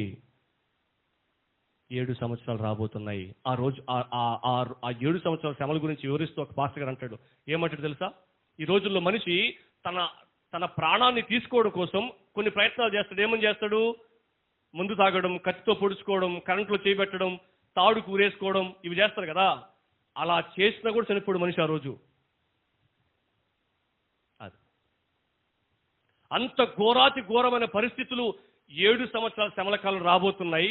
అయితే మనం సంతోషించవలసిన, ఆనందించవలసిన పరిస్థితి ఏం తెలుసా అండి? రేపు నువ్వు నేను ఆ శ్రమల్లో ఉండబోతుండలేదు. దేవునికి మహిమ కలుగును గాక. ఎవరితో ఉండబోతుంది తెలుసా అండి? మన కొరకు ప్రాణం పెట్టిన యేసయ్యతో 7 ఏండ్లు ఉండబోతున్నాం. యేసుక్రీస్తుని నమ్మడం ఎంత అవసరమో గుర్తు చేసుకోండి. యేసుక్రీస్తు దగ్గర క్రమశిక్షణతో ఉండడం ఎంత అవసరమో గుర్తు చేసుకోండి. యేసుక్రీస్తు ఇచ్చిన ప్రార్థనని అవకాశం, యేసుక్రీస్తు ఇచ్చిన పాట పాడే అవకాశం, యేసుక్రీస్తు ఇచ్చిన వాక్యం వినే అవకాశం, యేసుక్రీస్తు ఇచ్చిన బల్లో చేవేసే అవకాశం, యేసుక్రీస్తు ఇచ్చిన చర్చికి వచ్చే అవకాశం ఎంత అవసరమో గుర్తించండి. ఒక్కసారి యేసుక్రీస్తు ప్రభు సంఘాన్ని భూమి మీద నుంచి అలా పిలిచాడా, వెంటనే యాక్షన్ ప్లాన్ అమలైపోతాయి. ఏ యాక్షన్ ప్లాను? 7 సంవత్సరాల శ్రమల కాలము అనే యాక్షన్ ప్లాన్. దాంట్లో ఎటువంటి పరిస్థితులు ఎదురు కాబోతున్నాయని చెప్పి నేను టూకీగా 2-3 మాటలు, చాలా విషయాలు ఉన్నాయి, అవి చదవలేం, టూకీగా చెప్పేస్తాను, గుర్తుపెట్టుకోండి. ఈ రోజు కూడా ఆ వార్తలు ఆ విషయం చూసాం మనం. ఇరాన్ అనే దేశం ఇజ్రాయేలు మరియు అమెరికా అలాగా కొన్ని 10 దేశాలని టార్గెట్ చేసిందట. అలాగే రేపు 7 సంవత్సరాల శ్రమల కాలంలో కూడా ఇదే సిచ్యువేషన్ రాబోతుంది. ఇదే అనుకునేరు. ఎందుకు? 7 ఏళ్ల శ్రమల కాలం ఎప్పుడు వస్తుంది? మొదటి పాయింట్, సంఘము ఎత్తబడిన తర్వాత. ఇప్పుడు సంఘం ఎక్కడుంది? ఇప్పుడు ఈరోజు భూమి మీదే ఉంది. మనం ఉన్నాం కదా. మనం భూమి మీద ఉన్నంత కాలం, మనం అంటే ఇప్పుడు ప్రాణాలతో బతుకున్నంత కాలం అర్థం కాదు. సంఘము భూమి మీద ఉన్నంత కాలం. ఈరోజు మనం సంఘంలో ఉన్నాం, రేపు మన సంఘంలో మేబీ ఉండకపోవచ్చేమో, ప్రభుత్వం నిద్రించవచ్చేమో, అయినా సంఘం భూమి మీద ఉంటుంది. మన బిడ్డలు సంఘంలో చేర్చబడతారు. సంఘం భూమి మీద ఉన్నంత కాలం దేవుడు లోకాన్ని 7 సంవత్సరాలు శిక్షించడు. ఇప్పుడు ఆ దాడులు జరుగుతున్నా, భూకంపం వచ్చినా, కాకినాడలు ఇది జరిగినా, ఏం జరిగినా అవి 7 సంవత్సరాల శ్రమల కాలం అయితే కాదు. యూట్యూబ్లో చాలా మంది అలా చెప్తా ఉన్నారు. అందుకని మీకు ఈ మాట చెప్తున్నా. 666 ముద్ర వేసేసినారు అని చెప్తున్నారు, వేస్తున్నారు. ఐసీ చిప్పులు నుదిటి మీద చేతులు పెడుతున్నారు అని చెప్తున్నారు. ఇవన్నీ కూడా అబద్ధం. ఎందుకు అబద్ధం అని చెప్తున్నాను తెలుసా? సంఘము ఎత్తబడిన తర్వాతే 7 సంవత్సరాలు భూమి మీదకి శ్రమలు వస్తాయి. సంఘము భూమి మీద ఉన్నంత కాలం జరిగే సంభవనలు 7 సంవత్సరాల శ్రమల కాలంలో జరగబోయే సంఘటనలు కాదు. ఎందుకు తెలుసా? యేసయ్య ప్రేమతో కృప చూపి ప్రాణం పెట్టి సంఘాన్ని కొన్నాడు కాబట్టి సంఘం భూమి మీద ఉన్నంత కాలం ఈ భూమిని శిక్షించడు. చూసారండి, ఈ ముత్తుకూరిని కాపాడుతుంది సిలోయం బాప్టిస్ట్ చర్చ్. అదొకటే అనుకునేది కాదు, సంఘం ఈ భూమిని కాపాడుతుంది. సంఘం ఒక్కసారి భూమి మీద నుంచి సంఘం ఎత్తబడిందంటే యేసుక్రీస్తు ప్రభు యొక్క కోపం, ఉగ్రత భూమి మీదకి రాబోతుంది. అర్థమవుతుందండి? సో ఆ రోజు జరిగే కొన్ని విషయాలు మీకు గుర్తు చేసి నేను ముందుకెళ్ళిపోతా. ఇలాగే 10 రాజ్యాలు కలిసి ఇజ్రాయేలుకి సపోర్ట్ చేసి ఇజ్రాయేలుకి విజయాన్ని ఇస్తుంది. ఈ చుట్టూ అన్య దేశాల నుంచి 10 రాజ్యాలు కలిసి. క్రైస్తవ పండితులు ఏమని చెప్తారంటే, ఆ ఇజ్రాయేలు దేశానికి ఆయన పేరే అంత్యక్రీస్తు అని చెప్పినారు. అంత్యక్రీస్తు అంటే చివరి క్రీస్తు. ఆయన తర్వాత ఇంకో క్రీస్తు రాడు. నేనే క్రీస్తు అని చెప్పి చాలా మంది వచ్చినారు. ఆయన తర్వాత ఇంకో క్రీస్తు రాడు. ఆయన చివరి క్రీస్తు. ఆ అంత్యక్రీస్తు ఈ 10 రాజ్యాలకి నాయకుడిగా ఉండి, ఇప్పుడు ట్రంప్ లాగనమాట, నెతన్యాహు లాగనమాట, 10 రాజ్యాలకి ఏమంటారు నాయకుడిగా ఉండి ఇజ్రాయిల్కి రాజ్యాన్ని తీసుకొచ్చి, మీరు వెళ్ళి యెరూషలేములో మీ దేవాలయాన్ని నిర్మించుకొని మీరు పాత నిబంధనలు ఎలాగైతే బలులు అర్పించినారో అలాగే మీ బలులు అర్పించి ఆరాధన చేసుకోండి అని చెప్తారు. ఎందుకు వాళ్ళు బలులు అర్పించి ఆరాధన చేస్తున్నారు? మనం ఎందుకు ఇక్కడ బలు అర్పించట్లేదంటే మన సంఘం, వాళ్ళు యూదులు కాబట్టి. ఆ డిఫరెన్స్ తెలుసుకోండి, ఓకేనా? వాళ్ళు యెరూషలేము దేవాలయం నిర్మించి మళ్ళీ యథాప్రకారం బలు అర్పించి దేవుని ఆరాధిస్తూ ఉంటారు. అదే ఈయనారా 2026 సంవత్సరాల క్రితం వచ్చిన క్రీస్తు మెస్సియా, ఆయన కాదు అనుకుంటున్నారు. ఎందుకని? వాళ్ళకి రాజు రాజ్యం ముఖ్యం. ఇప్పటికీ రాజు రాజ్యమే. అందుకని వాళ్ళు ఏం చేసినారు? యెరూషలేముకు రాజుగా వస్తున్నాడని చెప్పి యేసుక్రీస్తు ప్రభుని ఖర్జూరపు మట్టలతోనూ వాళ్ళ బట్టలు పరిచి ఆయన ఆరాధించి ఊరేగించినారు. ఎందుకని? ఈయన రాజు కాబట్టి. వాళ్ళకి రాజు అని, మనకు రాజ్యం తెస్తున్నాడు అని చెప్పి. ఈ రోజుకి రాలా వాళ్ళకి రాజ్యం? ఎప్పటికీ రాదు వాళ్ళకి రాజ్యం. రేపు ఆ రాజ్యంలో ఎవరుండబోతున్నా తెలుసా? సంఘం. ఆ సంఘాన్ని పరిపాలించబోతే ఎవరు తెలుసా? రాజులకు రాజు అయిన యేసుక్రీస్తు ప్రభు. దేవునికి మహిమ కలుగునుగాక. అందుకని ఇందాక పాట పాడారు, యేసు రాజు రాజుల రాజై త్వరగా వస్తున్నాడు అని చెప్పు. అర్థమవుతుందండి? సో వీళ్ళు యెరూషలేము దేవాలయాన్ని నిర్మించుకొని మనకు రాజ్యం తెచ్చాడు ఈయన అని చెప్పి ఈయనే మెస్సియా ఇంతకు ముందు వచ్చాడు చూసారా యేసుక్రీస్తు అనే ఆయన కాదు మెస్సియా అని చెప్పి ఈయనే మెస్సియా అని భావిస్తూ ఉంటారు. ఎందుకని? వాళ్ళకి ఈయనే రాజ్యం తెచ్చాడు కాబట్టి. రాజ్యం తెచ్చినప్పుడు ఈయన ఏం చేస్తాడు తెలుసా? 3.5 సంవత్సరం, 7లో సగభాగం 3.5 సంవత్సరం వాళ్ళు బలులు అర్పించుకుంటూ పాత నిబంధన ఆరాధన చేస్తూ ఉంటారు. 3.5 సంవత్సరం తర్వాత ఆ రాజు, ఆ నాయకుడు, ఆ అధికారి ఏం చేస్తాడంటే, మీరు ఎవరు మెస్సియాని ఎవరు ఆరాధిస్తారు? యెహోవా దేవుడు అంటారింది. మీకు రాజ్యం తెచ్చింది ఎవరు? నేను. మీరు యెరూషలేములో టెంపుల్ కట్టుకోవడానికి కారకుడు ఎవరు? నేను. మరి నన్ను ఆరాధించకుండా ఆయన ఎవరో యెహోవా దేవుడు అంటారండి మీరు అని చెప్పి ఆయన ఏం చేస్తాడు తెలుసా? నేరుగా వచ్చి పుల్పీట్ మీద, అదే మన భాషలో పుల్పీట్ మీద ఏం చేస్తాడు తెలుసా? ఆయన విగ్రహాన్ని పెట్టేస్తాడు, ఆయన బొమ్మను పెట్టేస్తారు. మీకు తెలుసా? మీరు గూగుల్లో సెర్చ్ చేసి చూడొచ్చు. పాత రోజుల్లో గ్రీకు రాజులు, రోమా రాజులు, మాదీ పారసీక రాజులు, తర్వాత ఐగుప్తు రాజులు వాళ్ళు ఏం చేశారు తెలుసా? నాణ్యాల మీద, డబ్బుల మీద వాళ్ళ బొమ్మ వేసేవాళ్ళు. అలాగే ఈ రాజు ఏం చేశాడు తెలుసా? అట్లాంటి డబ్బుల్ని సృష్టించి ఆయన బొమ్మను పెట్టి నన్ను ఆరాధించండి అని చెప్తాడు. వీళ్ళు ఏమంటారు? సార్, మేము విగ్రహాలను చేయకూడదు, మా దేవుడు చెప్పినాడు, నేను తప్ప మీరు యొక్క దేవుడిని ఎవరు ఉండకూడదు, మీరు ఆ దేవుడికి సాగిల పడకూడదు, పూజించకూడదు, ఏ రూపాన్ని మీరు చేసుకోకూడదు అని చెప్పినాడు, మేము చేయకూడదు అట్లా అంటే అప్పుడు స్టార్ట్ చేస్తాడు. 666 ముద్ర వేసి ఏం చేస్తాడు తెలుసా అండి? ఎవరైతే ఈ ముద్ర వేయించుకుంటారో వాళ్ళకే బియ్యం కొనుక్కునే అవకాశం, షాప్కి వెళ్ళి, కిరాణా షాప్కి వెళ్ళి కూరగాయలు కొనుక్కునే అవకాశం, బట్టలు కొనుక్కునే అవకాశం, కరెంటు యూజ్ చేసుకునే అవకాశం, వాటర్ యూజ్ చేసుకునే అవకాశం, ఇంటిని యూజ్ చేసుకునే అవకాశం. లేకపోతే వాళ్ళు ఏం చేస్తారు తెలుసా? ఆ ముద్ర లేకపోతే స్కాన్ అవ్వకపోతే బియ్యం రావు, స్కాన్ అవ్వకపోతే ఇవి సరుకులు రావు, స్కాన్ అవ్వకపోతే కూరగాయలు రావు, ఏమి రావు. ఎవరైతే ఆ ముద్ర వేయించుకుంటారో వాళ్ళు మాత్రమే ఈ లోకంలో బ్రతికే అవకాశం. అప్పుడు కొంతమంది ఏం చేస్తారు తెలుసా? అరే మనం 2026 సంవత్సరాల క్రితం వచ్చిన ఆయన్ని మనం సిలువేసి చంపేసినాం, ఆయన మనతో ఏ మాట అనకుండా మన కోసం మౌనంగా చనిపోయినాడు, ఈయనేమో నేనే దేవుణ్ణి ఆయన చెప్పినా నమ్మలేదు మనం, ఈయనేమో నేనే దేవుణ్ణి అంటున్నాడు, నా విగ్రహాన్ని ఆరాధించమని చెప్తున్నాడు, అసలైన మెస్సీ ఆయన రా అని చెప్పి పశ్చాత్తాపడి మేము అన్నం తినకుండానైనా బతుకుతాం, దేవుడు మమ్మల్ని ఎంతకాలం అయితే ఉంచుతాడో భూమి మీద అంతకాలం బతుకుతాం, కానీ మేము విగ్రహారాధన చేయం, నువ్వు పెట్టిన ఆ ప్రతిమకు మేము మొక్కమని చెప్పి వాళ్ళు అలాగే కడుపు మార్చుకుంటుంటారు. ఆ రోజుల్లో కొంతమంది ఏం చేస్తారు తెలుసా? నా నిమిత్తం మీరు గిన్నెడు చన్నీళ్ళు ఇచ్చిన వారు తమ ఫలమును పొంది ఉన్నారు అంటారు చూసారా? అదిగో ఆ రోజు జరిగే సంగతి అది. నేను మీ ఇంటికి వచ్చా, మీరు నాకు అన్నం పెట్టారు, మీరు నాకు నీళ్ళు ఇచ్చాడని చెప్పి యేసుప్రభు అంటాడు చూసారా? ఆ సందర్భం అది. ఆ సమయంలో చాలా మందికి అన్నం లేక, నీళ్లు లేక, అలాగే యేసుప్రభుని విడిచిపెట్టలేక అలాగే చచ్చిపోయే పరిస్థితులు ఉన్నప్పుడు వాళ్ళకి అన్నం పెడతారు.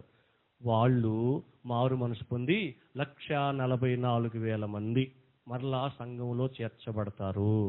ఒక పాస్టర్ గారు దీన్ని చదివి ఏమన్నాడంటే, పరలోకంలో ఉండబోయేది 1,44,000 మందే అన్నాడు. పరలోకంలో ఉండబోయేది 1,44,000 మందినా? భూమి మీద సుమారు 250 కోట్ల మంది క్రైస్తవులు అని చెప్తుంది ఇది సెన్సెస్ కదా. మరి ఇంతమంది పరలోకంకి వెళ్ళరా? అట్లా అనుకుంటే 1,44,000 మంది అనుకుంటే ఆంధ్రప్రదేశ్లోనే కోట్లు దాటేసి ఉంటుంది ఏంటి విశ్వాసుల సంఖ్య. మరి భారతదేశంలో ఎంతమంది విశ్వాసులు ఉంటారు? ప్రపంచం మొత్తం ఎంతమంది విశ్వాసులు ఉంటారు? 1,44,000 మంది అనే సంఖ్య యూదులకు సంబంధించిన సంఖ్య, సంఘానికి సంబంధించిన సంఖ్య కాదు. అది వాళ్ళు అలా అర్థం చేసుకున్నారు. 1,44,000 మంది సంఘంలో చేర్చబడతారు. ఈ 3.5 సంవత్సరం చివరిలో ఒక యుద్ధం జరుగుతుంది. ఆ యుద్ధం గురించి ఒకసారి మనం చదువుదాం. ఆ యుద్ధం పేరు మీకు తెలియపరిచే ప్రయత్నం చేస్తా. ప్రకటన గ్రంథం 19వ అధ్యాయం. రాసుకునే వాళ్ళు ఈ సంఖ్య రాసుకోండి. 11 నుంచి 21 వరకు. 19, 11 నుంచి 21 వరకు చదువుతారు ఒకసారి. 11 నుంచి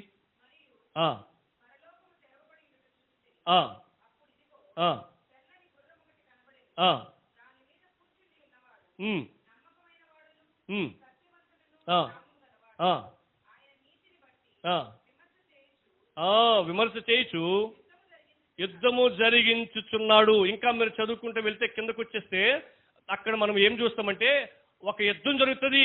ఎవరికి యుద్ధం జరుగుతుంది? ఈ 10 రాజ్యాలు ఏకీభవించిన ఒక నాయకుడికి, ఈ యూదులకి యుద్ధం జరుగుతుంది. ఆ యుద్ధం పేరే హర్మగిద్యోను యుద్ధం. హర్మగిద్యోను యుద్ధం. ఆ హర్మగిద్యోను యుద్ధం జరుగుతూ ఉన్నప్పుడు యేసుక్రీస్తు ప్రభు, ఇప్పుడు మీరు చదివారు కదా, ఆ గుర్రం మీద మధ్యాకాశంలో ఉన్న విశ్వాసులందరినీ తీసుకొని భూమి మీద అడుగు పెడతాడు. దాన్నే రెండవ రాకడా అంటారు, సెకండ్ కమింగ్ అంటారు. యేసుక్రీస్తు ప్రభు తన సంఘంతో డైరెక్ట్గా భూమి మీదకి వస్తాడు. దాన్నే ఏమంటామంటే రెండవ రాకడా అని మనం పిలుస్తాం. ఆ యుద్ధంలో యేసుక్రీస్తు ప్రభు డైరెక్ట్గా ఎంటర్ అయిపోయాడు కాబట్టి ఖచ్చితంగా విజయమే వస్తుంది. విజయం వచ్చిన తర్వాత ఏం చేస్తాడు? అపవాదిని బంధించి నరకంలో పెట్టి 1000 ఏండ్ల పరిపాలన ప్రారంభిస్తాడు. చదువుతారా ఒకసారి ఈ వాక్య భాగాన్ని? ప్రకటన గ్రంథం 20వ అధ్యాయం 1వ వచనం, 2వ వచనం, 3వ వచనం చదువుతారా? పెద్ద సంఖ్యలను చేత పట్టుకుని అగాధం అంటే ఏంటి? నరకం, పాతాళం.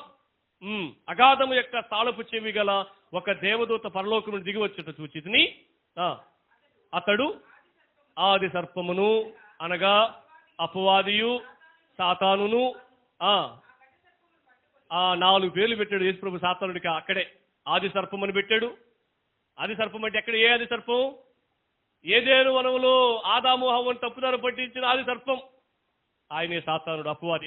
ఆది సర్పము, తర్వాత అపవాది, తర్వాత సాతాను అను ఘట సర్పమును పట్టుకొని 1000 సంవత్సరాలు వారిని బంధించి అగాధములో పడవేసి ఆ 1000 సంవత్సరములు గడుచు వరకు ఇక జనములను మోసపరచకుండునట్లు అగాధమును మూసివేసి దానికి ముద్ర వేసెను.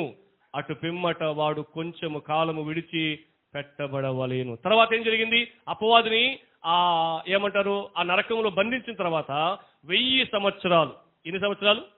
1000 సంవత్సరాలు దేవుడు ఇదే లోకాన్ని పరిపాలించబోతా ఉన్నాడు. దేవునికి మహిమ కలుగును గాక. ఏ లోకాన్ని?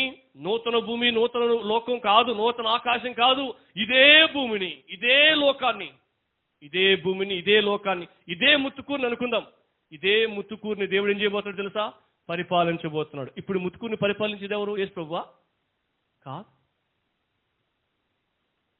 సీలోయం బాప్టిస్ట్ చర్చిలోనికి నడిపించబడుతున్న సహోదరులలో కొందరును కూడా యేసు ప్రభు నడిపించట్లే. ఎందుకు? కొందరిని నడిపించేది చక్రవాకం,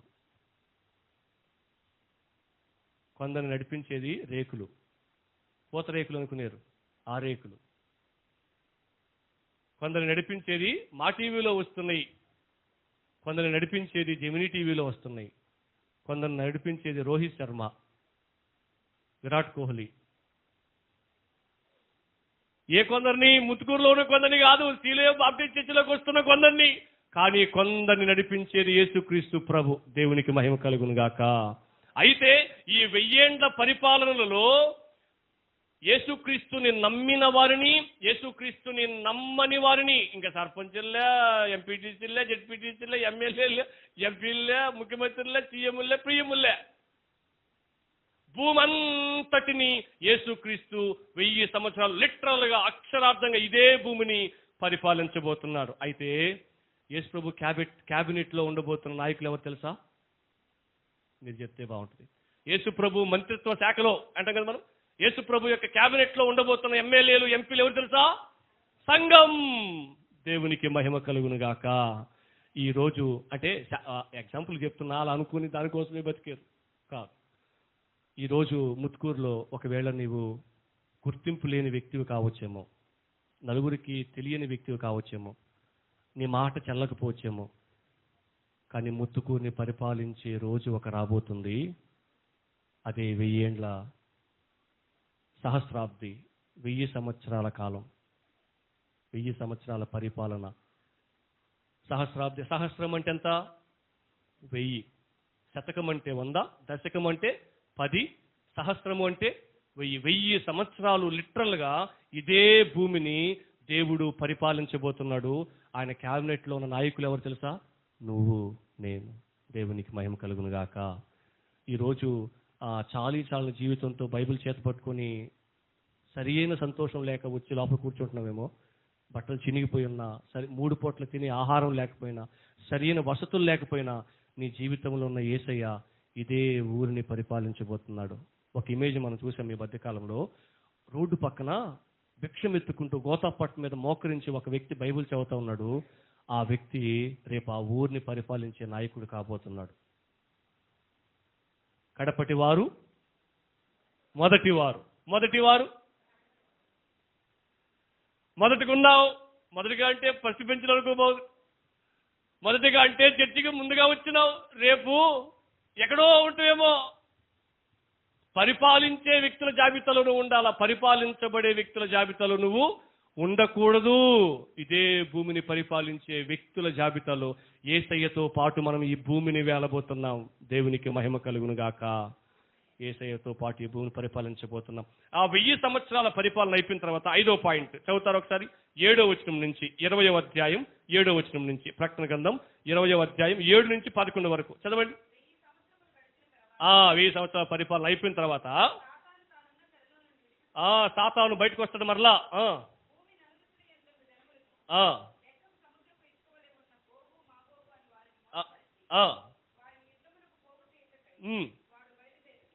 మళ్ళీ ఏం చేస్తాడట? 1000 సంవత్సరాల పరిపాలన తర్వాత కూడా యేసు ప్రభువా నువ్వే దేవుడు అనరట. యేసు ప్రభువా నువ్వే దేవుడు అనరట. మీకు ఒక విషయం చెప్తారు పాస్టర్స్. నరకము గురించి ఎక్స్ప్లెయిన్ చేస్తే ఏమంటారు తెలుసా? నరకములు ఏమంటే తెలుసా? ఏడుపును పండ్లు కొరుకుటయ్యి ఉంటాయి. పండ్లు కొరకటం అంటే ఏంటి? శనముద్ద వేసుకుని కొరకడం కాదా? పళ్ళు కొరకటం అంటే పళ్ళు ఎప్పుడు కొరకటం?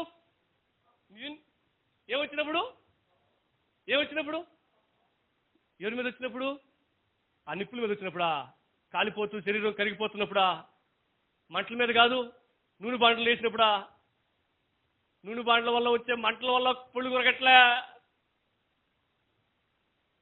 ఆ బాండల్లో వేసిన ఆయన మీద, నిప్పల్లో వేసిన ఆయన మీద ఈ యేసు ప్రభుని ఏం చేయాలరా? ఇంకేం చేస్తావు? నిప్పల్లో పోయినా ఇంకేం చేస్తావు? అంటే మీకు ఎందుకు ఎగ్జాంపుల్ చెప్పిన తెలుసా? నరకంలోకి పోయినా కానీ మనిషి మారు మనసు పొందడు. 1000 సంవత్సరాలు పరిపాలన అయిపోయింది. ఏం మారు మనసు పొందుతాడు? ఇదిగో మళ్ళీ గుట్టయ్యారు. ఎవరు? యేసు ప్రభు యుద్ధం చేయడానికి. సాతానుడు వాళ్ళందరినీ డిస్టర్బ్ చేసాడని చదివాం మనం. ఇప్పుడు సాతాను డిస్టర్బ్ చేసిన తర్వాత మళ్ళీ వాళ్ళు గుట్టయి యేసు ప్రభు మీదకి యుద్ధంకి వస్తారు. దాని పేరే ధవళ సింహాసనపు తీర్పు. Finally 5th one. ఇది చివరి తీర్పు. విశ్వాసులకి తీర్పు 2 అని చెప్పిన. ఏం తీర్పు అది? అది ఇందాక చెప్పినావు సార్, అది ఎట్టపోయిందో అంటారా? క్రేమా తీర్పు, బేమా తీర్పు. క్రేమా తీర్పు భూమి మీద బ్రతికున్నప్పుడు జరిగేది.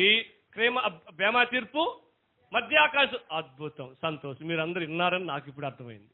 ఓకేనా? రైట్, సంతోషం. కానీ ఇంకొక తీర్పు వచ్చింది ఇక్కడ. ఏ తీర్పుది? ధవళ సింహాసనపు తీర్పు. అది ఎవరికంటే భూమి పుట్టినప్పటి నుంచి యేసుక్రీస్తు ప్రభు ధవళ సింహాసనపు తీర్పు వరకు ఎవరైతే యేసుక్రీస్తుని రక్షకుడిగా అంగీకరించకుండా ఉంటారో, యేసు ప్రభుని నమ్ముకోకుండా ఉంటారో, అర్థమవుతుందా? వాళ్ళందరూ రేపు ఈ దేవుని ఎదుట ప్రత్యక్షము కావాలి. దాన్ని క్రీస్తు న్యాయపీఠము అన్నారు. వాళ్ళందరూ యేసు ప్రభు ఎదుటకు రావాలి. వాళ్ళు చనిపోయిన వారైనా బ్రతికున్న వారైనా యేసు ప్రభు దగ్గరికి వచ్చి వారికి దేవుడు ఏర్పాటు చేసిన శిక్ష అనగా నరకానికి వాళ్ళు వెళ్ళాలి. అదిగో అక్కడ రాయబడి. చదువుతామమ్మా మరలా ఆ వచనం మళ్ళీ చదవండి, కంటిన్యూ చేసి చదవండి. అమ్మ ఆ వచనం అయిపోయింది కదా, మీరు నెక్స్ట్ వచనం చదవండి.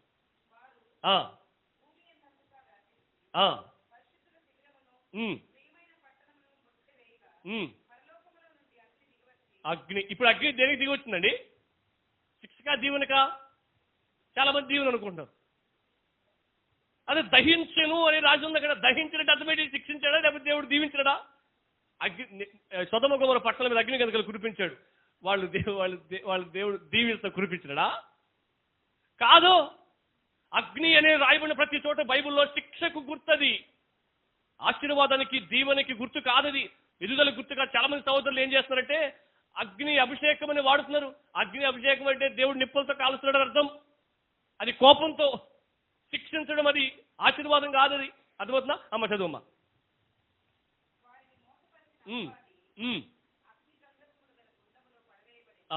ఎక్కడ పడ్డాడు? అగ్ని గంధకములు గల గుండములో పడవేయబడును. తర్వాత అచ్చట ఆ క్రూర మృగమును యుగ యుగములు అంటే దెర్ ఈస్ నో ఎండ్ అని అర్థం. ఎవర్ లాస్టింగ్ అంటారు, దానికి అంతము లేదు. యుగ యుగములు, యుగ యుగములు రాత్రింబగళ్ళు బాధింపబడతారు. నరకములో వేయబడిన వ్యక్తి ఏం చేయబడతాడు తెలుసండి? బాధింపబడతాడు, శిక్షింపబడతాడు. ఏ తీర్పు ద్వారా? ధవళ సింహాసనపు తీర్పు ద్వారా. మరి నెక్స్ట్ జరగబోయే సంభవాన్ని గురించి మనం చూసి ముగించడానికి ప్రయత్నం చేద్దాం.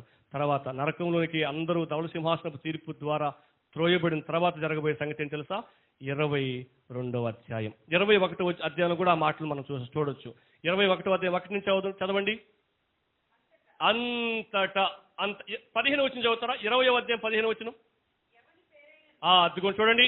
ఎవని పేరైనను జీవగ్రంథమునందు వ్రాయబడినట్లు కనబడని ఎడల వాడు అగ్నిగుండములో. ఏ గ్రంథములో? హౌసింగ్ డిపార్ట్మెంట్ ఒకటి ఉంది కదా. హౌసింగ్ డిపార్ట్మెంట్ ఏం చేస్తుంది?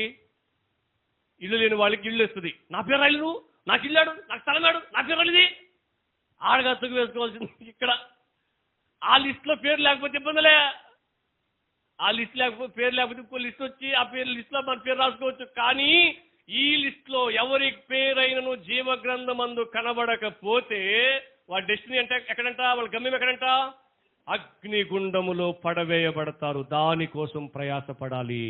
జీవగ్రంథములో మన పేరు ఉండాలి. ఎవరి పేరైతే జీవగ్రంథంలో ఉంటుందో వాళ్ళ భవిష్యత్తు ఏంటో తెలుసా? నెక్స్ట్ 21వ అధ్యాయం చదవండి. అంతటా నేను కొత్త ఆకాశమును కొత్త భూమిని చూశాను. మొదటి ఆకాశం అంటే ఏంటి? ఇప్పుడున్నది. ఇప్పుడున్న ఆకాశము, ఇప్పుడున్న భూమి గతించిపోతాయి. గుర్తుపెట్టుకోండి ఈ మాట. ఒకవేళ నీ పేరు మీద ఇప్పుడు ఎకరా ఉందనుకో, ఆ ఎకరే ఉండదు రేపు. ఎందుకు? భూమే లేదు. ఎకరా నుంచి వస్తుంది? గతించిపోతాయి, లైవ్ అయిపోతాయి అనుంది.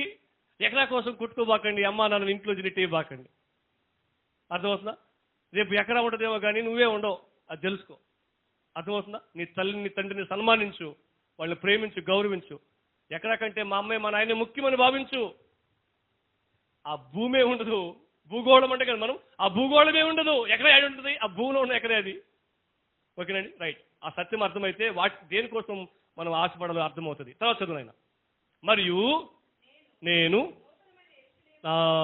యెరూషలేము అనే పదం ఎందుకు వాడారంటే, యూదులకి యెరూషలేము అంటే దేవుడు ఉండే స్థలం అని అర్థం. మనం ఏమని వాడతాం తెలుసా? పరలోకం అని వాడతాం, నిత్యత్వం అని వాడతాం. చివరి మాట ఎన్నో పాయింట్? ఇది 6 కదండి. 6వ పాయింట్. ధవళ సింహాసనపు తీర్పు అయిన తర్వాత పరలోక పరిపాలన ప్రారంభించబడుతుంది. దేవునికి మహిమ కలుగునుగాక. చదువమ్మా. నూతనమైన యెరూషలేము అని ఆ పరిశుద్ధ పట్టణము తన భర్త కొరకు అలంకరింపబడిన పెండ్లి కుమార్తె వలె సిద్ధపడి పరలోకమందున్న దేవుని యొద్ద నుండి దిగివచ్చుట చూశాను. తర్వాత అప్పుడు ఇదిగో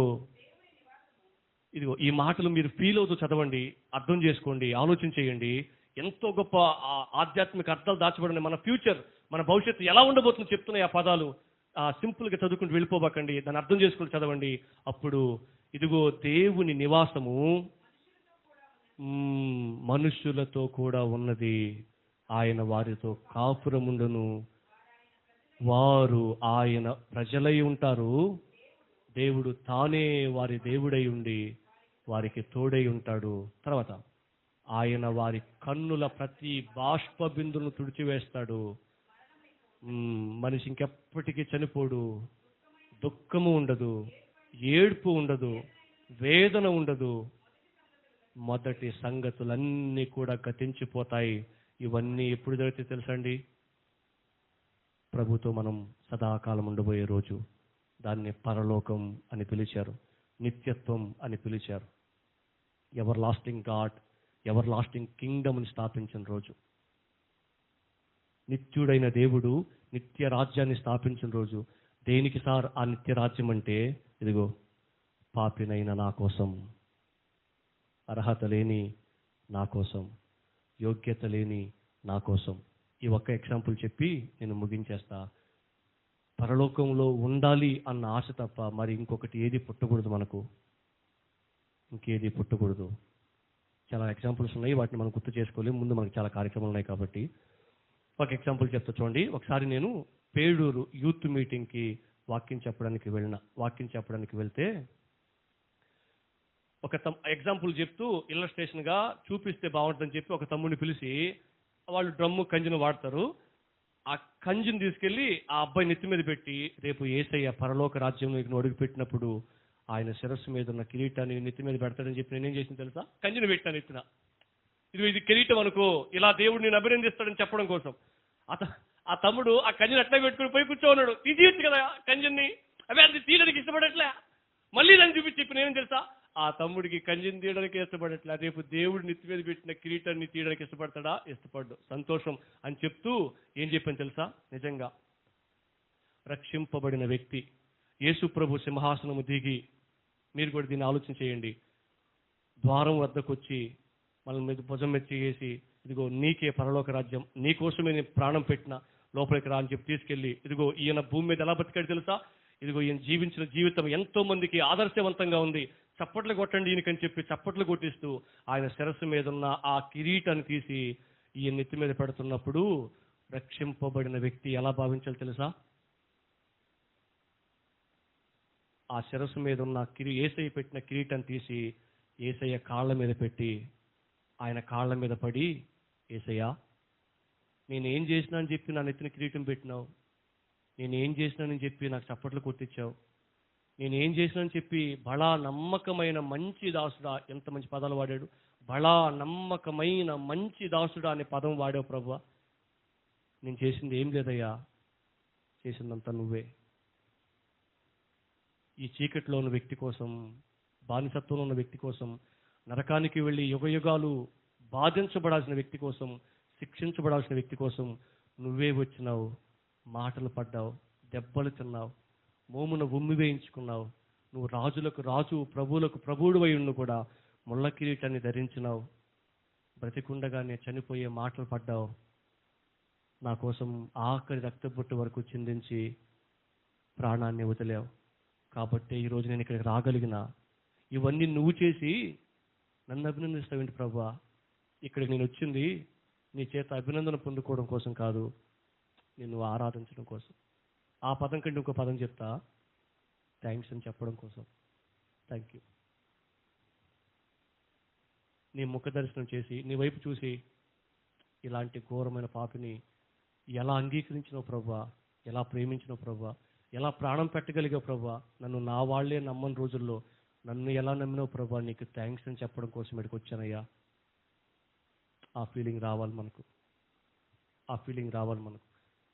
అమ్మా అయ్యా, ఆ ఫీలింగ్ వస్తే నాకు పాట ఇవ్వలేదని, నాకు ప్రాధాన్యత ఇవ్వలేదని, నాకు మైక్ ఇవ్వలేదని, నాకు చప్పట్లు కొట్టలేదని చెప్పి, నా పేరు చెప్పలేదని చెప్పి ఈ ఫీలింగ్స్ రావు సార్. ఇలా ఎందుకు వస్తాయి తెలుసా? చర్చెస్లో అండి, ఎక్కడున్న వ్యక్తిని ఎక్కడ తీసుకొచ్చి పెట్టినాడు, రేపు ఎక్కడ పెట్టబోతున్నాడో తెలియకపోవడం వల్లే. ఈరోజు ఈ మాటలు వింటున్న మీరు, రేపు మనం ఆయనతో ఉండబోతున్నాం. నీ కుటుంబ పరిస్థితులు సదాకాలం ఉండవు, సమాజంలో పరిస్థితులు సదాకాలం ఉండవు. ఒకవేళ ఇక్కడ పరిస్థితులు సదాకాలం ఉండకపోవచ్చు. రేపు నువ్వు ఆయనతో ఉండబోతున్నావు. అందుకోసం రండి, ఆయన చేరుకోవడం కోసం రండి. ఆయన ఎలా బ్రతికితే, ఎలా ప్రవర్తిస్తే, ఎలా ఉంటే నేను ఆయనతో ఉండగలను, ఆయన చేరుకోగలను. అందుకోసం రండి, దానికోసం బ్రతకండి, దానికోసం నిద్రపోండి, దానికోసం సంపాదించండి, దానికోసం ఏదైనా చేయండి. ఈ లోకం శాశ్వతం కాదు, గతించిపోతే అని చూసినాం. ఆ పరలోకం చేరుకోవడం కోసం బ్రతకండి. తల్ల ఉంచుదాం, కళ్ళు మూసుకుందాం.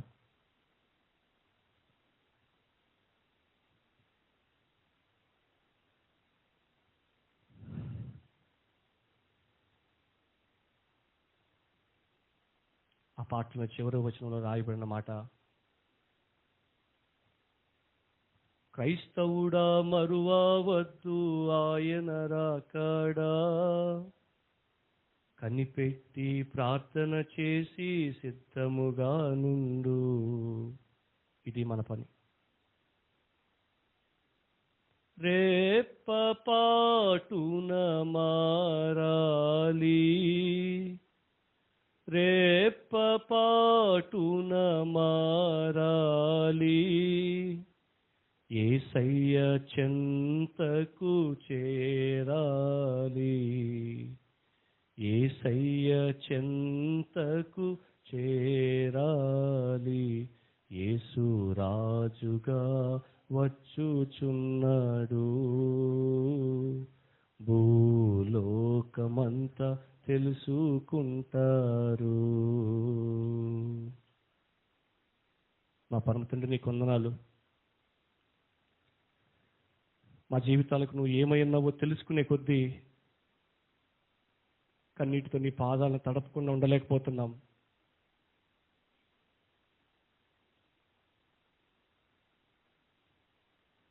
కృతజ్ఞత అనే పదం చాలా తక్కువది ప్రభు, చాలా చిన్నది. ఈ మానవ బుర్రకి మరొక పదం దొరకలేదు ప్రభు. మాకు పెట్టిన భాషలో కృతజ్ఞత అనే పదమే మాకు దొరికింది. నువ్వు చేసిన మేలుకి కృతజ్ఞత అనే పదం చాలా చిన్నది. ఏ పదం పెట్టి వాడినా అది చాలా చిన్నది. అర్హత లేని మాకు, యోగ్యత లేని మాకు, ఎన్నిక లేని మాకు తండ్రి అని నీ పాదాలు పట్టుకునే అర్హతనిచ్చింది నీ ప్రేమ. అందుకు నేను 1% కూడా కారణం కాదు ప్రభువా, 1% కూడా కారణం కాదు.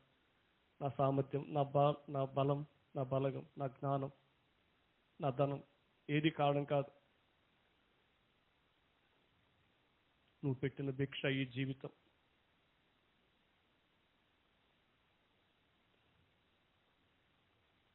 నీ ప్రేమ నుండి మమ్మల్ని ఏది ఎడబాపలేదు ప్రభు. మేము నీకు దూరం అయిపోతున్నా, నిన్ను పట్టించుకోకపోయినా, నీతో మాట్లాడకపోయినా, నీ దగ్గరికి తాకపోయినా, వచ్చి సరిగా ఉండకపోయినా, నేను మారిపోతున్నా, నా పట్ల నీ ప్రేమ 1% కూడా మారలేదు. నన్ను నేను నమ్మని రోజుల్లో నువ్వు నన్ను నమ్మినావు ప్రభా. I'm so sorry. నీ ప్రేమ గురించి తెలుసుకున్నా కూడా నేను చాలాసార్లు అవిధేయుడిగా ఉన్నా ప్రభా. నిన్ను చాలా బాధ పెట్టిన. నన్ను బట్టి నీకు చాలాసార్లు అవమానం కలిగింది. నన్ను క్షమించు. నా భవిష్యత్తు నువ్వు ఇంతగా దీవించినావని గుర్తు చేసుకుంటున్నప్పుడు, మేము ఈరోజు చదివిన మాటల్లో నువ్వు చేతగనుడు కాదని కూడా అర్థమవుతుంది. నువ్వు ఖచ్చితంగా నమ్మని వాళ్ళని శిక్షిస్తావని అర్థమవుతుంది. నేను కూడా శిక్షించబడే వాళ్ళ జాబితాలో ఉండాల్సిందే. కానీ ఎందుకో నీ ప్రేమ నన్ను సపరేట్ చేసింది.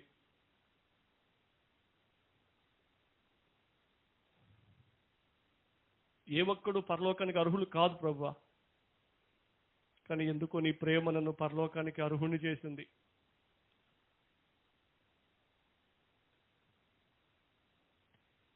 రేపు నీ దగ్గరికి వచ్చి నీ కాళ్ళు పట్టుకొని కృతజ్ఞతలు చెల్లించడం తప్ప, కన్నీటితో నీ పాదాలు కడుగుతూ యుగాలు నిన్ను ఆరాధించడం తప్ప మేమేం చేయలేం.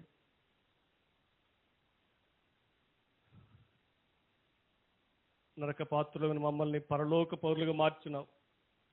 అంతకంటే గొప్ప భాగ్యం మరొకటి ఏముంది ప్రభు? యుగాలు నరకంలో శిక్షించబడాల్సిన నన్ను యుగాలు పరలోకంలో ఆశీర్వదించబడి, దీవించబడి, ఆరాధించే వ్యక్తుల జాబితాలో చేర్చినావు. దూతలతో పాటు నిన్ను ఆరాధించబోతున్నా, నీతోనే ఉండబోతున్నా. ఇవన్నీ నన్ను బట్టి రాలేదు ప్రభు, నిన్ను బట్టే వచ్చినాయి. ఎంతమంది బిడ్డలైతే ఇలా ప్రార్థన చేస్తూ ఉన్నారో వారిని ఇంకా మీ కొరకు సిద్ధపరచండి. వారిని ఇంకా ప్రభావితం చేయండి. మీ కొరకు బ్రతికే వ్యక్తులుగా సిద్ధపరచమని ప్రార్థన చేస్తూ యేసు నామములో ప్రార్థిస్తున్నాం తండ్రి. ఆమేన్.